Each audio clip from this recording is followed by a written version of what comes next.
نماز روزے کے پابند، حج و زکوٰۃ کے پابند، لیکن نجومیوں سے پوچھنا ایک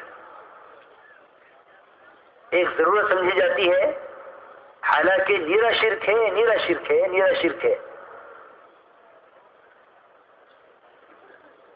نجومی نے کہا حضرت علی رضی اللہ تعالیٰ عنہ سے کہ آپ کے نکلنے کا وقت یہ نہیں ہے، میں آپ کو وقت دوں گا، اس وقت نکلیے، آپ کو کامیابی ہوگی۔ فرمایا ہم ابھی نکلیں گے اور ہمیں اس کا حکم ہے کہ ہم تیری تکذیب کریں، تجھے جھٹلائیں۔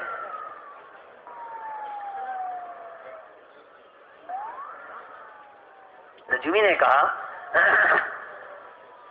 کہ میں بتلا دوں گا کہ آپ کے گھوڑی کے پیٹ میں کیا ہے۔ فرمایا کہ اللہ جانتا ہے کیا ہے، اور جو تیری بات کی تصدیق کرے گا اس کا ٹھکانہ جہنم ہے۔ فرمایا المنجم کالکافر والکافر فی النار۔ میں عرض کر رہا تھا کہ غیب کا علم اللہ کے سوا کسی کو نہیں ہے، غیب کا علم اللہ کے سوا کسی کو نہیں ہے۔ اس لیے میں عرض کر رہا کہ جتنا ظاہری نظام ہے اس کا انکار کیا کرو قدرت کے مقابلے میں۔ یہ ایمان سب سے پہلے اس کا تقاضا کرتا ہے۔ اس لیے میری سب سے درخواست ہے کہ بھئی اپنے بیانات میں ایمانیات غالب رکھو، یہ ہمارے کام کا امتیاز ہے اور یہ کام کی روح ہے، اس کی جم کر دعوت دیا کرو۔ قصے کہانی اور مضامین کی طرف نہ جاؤ۔ صحابہ کرام حضور اکرم صلی اللہ علیہ وسلم کے ساتھ اس طرح رہتے کہ آپ ہر وقت اللہ کے تذکروں میں یا اس کے احکام کے تذکروں میں یا اس کی صفات کے تذکروں میں۔ اب تو ہمارا مزاج یہ بن گیا کہ جس کو جتنی زیادہ معلومات ہو اس پر مجتمع ہو جاتا ہے۔ ایسا ہونا یہ چاہیے کہ اللہ کی تذکروں کی وہ مجلسیں ہوں جس سے دلوں کے اندر اللہ کی ہیبت اور خوف پیدا ہو۔ حضور اکرم صلی اللہ علیہ وسلم نکلے اپنے حجرے سے باہر، دیکھا بھیڑ لگی ہوئی ہے، فرمایا کون ہے، یہ کیا ہو رہا ہے؟ لوگوں نے کہا کہ یا رسول اللہ یہ ایک علامہ ہے۔ فرمایا علامہ کس چیز کو کہتے ہیں؟ بل علامت۔ صاحب نے عرض کیا کہ یہ وہ آدمی ہے جو عرب کے انساب کو، رشتے ناتوں کو، عرب کی قصے کہانیوں کو اور عرب کے اچھے برے حالات کو سب سے زیادہ جاننے والا ہے۔ آپ نے صحابہ سے فرمایا ارے چھوڑ بھی ان کو، بیٹھ ہم اللہ کے تذکرے کریں۔ آپ ہم صحابہ کو الگ لے کر بیٹھے کہ ہم اللہ کے تذکرے کریں۔ اس لیے میرے دوستو عزیزو، ایمانیات ہمارے کام میں غالب رہنی چاہیے۔ یہ پہلا سبب ہے یقین کی تقویت کا کہ انبیاء علیہ السلام کے واقعات کثرت سے بیان کیا کرو، کیونکہ انبیاء علیہ السلام کے واقعات کا بیان کرنا دلوں کے جماؤ کا سبب ہے۔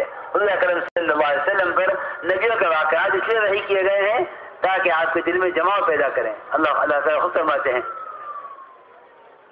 وَكُلًّا نَقُصُّ عَلَيْكَ مِنْ أَنْبَاءِ الرُّسُلِ مَا نُثَبِّتُ بِهِ فُؤَادَكَ کہ نبی جی ہم آپ کے دل کو جمانے کے لیے آپ پر نبیوں کے واقعات وحی کرتے ہیں۔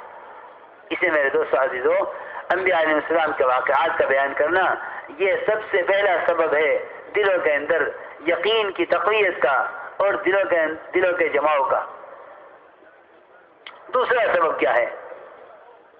صحابہ کرام کے ساتھ جتنی اللہ تعالیٰ کی غیبی نصرتیں ہیں، ہمارے درمیان تو دنیا اور اہل دنیا کے تجربے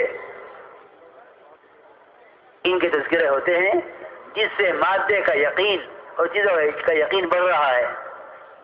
ہمیں چاہیے دیکھو یہ ہمارا موضوع ہے کہ صحابہ اکرام کے ساتھ جو کچھ ظاہر کے خلاف ہوا ہے اسے زیادہ بیان کیا کرو، اس سے ہمارا یقین شکلوں سے اور ظاہر سے غیب کی اور اللہ تعالیٰ کے احکام کی طرف پھرے گا۔ میں عرض کر رہا تھا کہ اب تو غیب کی خبریں لوگ اس طرح دینے لگے ہیں گویا ان کو غیب کا علم ہو گیا ہے۔ حالانکہ 4 باتیں تو ایسی ہیں جو اللہ کے سوا کوئی جانتا ہی نہیں ہے۔ اللہ جانتے ہیں قیامت کب قائم ہوگی، اللہ جانتے ہیں بارش کب برسے گی۔ یہ کہتے ہیں ماہر موسمیات بتائیں گے بارش کب ہوگی۔ نہیں میرے دوست عزیزو، دیکھو میں سچی کہہ رہا ہوں، اللہ کے غیر کی خبروں کا انکار کرنا ہی اللہ کی ذات عالی سے فائدہ اٹھانے کا راستہ ہے۔ جب چاہو جہاں چاہو بارش لے لو، جب چاہو جہاں چاہو بارش لے لو، لیکن اس کے لیے شرط یہ ہے کہ صاف انکار کرنا پڑے گا۔ جتنا بھی اللہ کا غیر ہے اس کا صاف انکار کرنا پڑے گا اللہ کی ذات سے فائدہ اٹھانے کے لیے، صاف انکار کرو۔ کیونکہ جس طرح اللہ کے غیر کو نہیں معلوم قیامت کب قائم ہوگی، اللہ کے غیر کو نہیں معلوم بارش کب برسے گی۔ ماہر موسمیات کہتے ہیں بارش ہوگی تو انہیں امید، وہ کہیں گے بارش نہیں ہوگی تو یہ بارش سے نا امید ہو جاتے ہیں۔ ایک صحابی جنہیں جیل کے اندر غسل کی حاجت پیش آ گئی، جیلر سے کہا کہ مجھے پانی چاہیے غسل کے لیے۔ اس نے کہا کہ پانی غسل کے لیے نہیں ملے گا، پانی صرف پینے کا ملے گا، تھوڑا پانی۔ فرمایا کہ میں آج کا پینے کا پانی اور آئندہ کل کا پانی مجھے ایک ساتھ دے دو، میں 2 دن تک پیاس کو صبر کر لوں گا لیکن نماز کو صبر نہیں کر سکتا۔ ہمارے جیسا نہیں تھا کوئی کہ میں تو مکلف ہی نہیں ہوں۔ اب تو یہ بات عام ہے کہ میں تو مکلف ہی نہیں ہوں، کیونکہ غسل نہیں ہے اور پانی نہیں ہے۔ دین کے اندر مجبوریاں پیدا کرنا یہ اللہ کی غیبی نصرتوں سے محروم ہونا ہے۔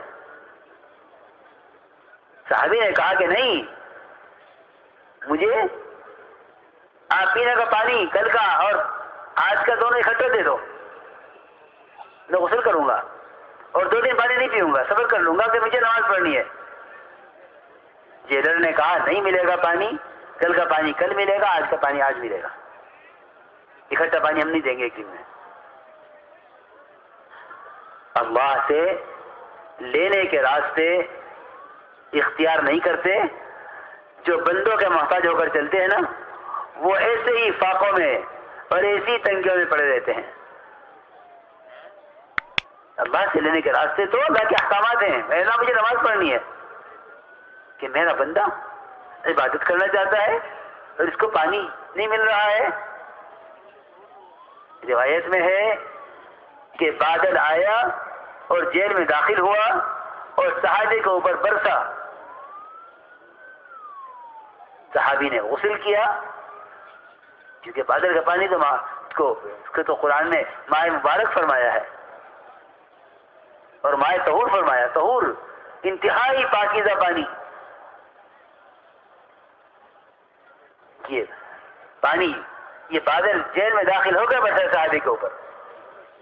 میں اس لیے عرض کر رہا ہوں کہ اللہ کی ذات عالی سے فائدہ اٹھانے کے لیے کائنات کا یقین نکلنا شرط ہے۔ اس لیے میرے دوستو عزیزو، لیکن یہ بات یاد رکھنا کہ کلمہ لا الہ الا اللہ